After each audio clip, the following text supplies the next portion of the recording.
থাকে সানডেতে, Sunday close থাকে, বাকি রোজ খোলা থাকে। আর টাইমিংটা আমি ডেসক্রিপশনে দিয়ে দিলাম।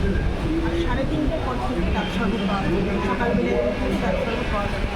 3:30টার পর ক্লোজ হয়। 7টা, 7:30, 8টা কি টাইমই জেনে আমি ডেসক্রিপশনে দিয়ে দেবো।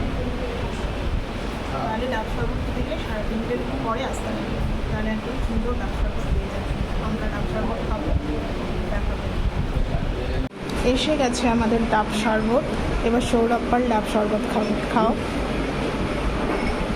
খেয়ে বলো কেমন। ভালো না? এইটা খেলে একদম গরমে মন প্রাণ সব জুড়িয়ে যায়।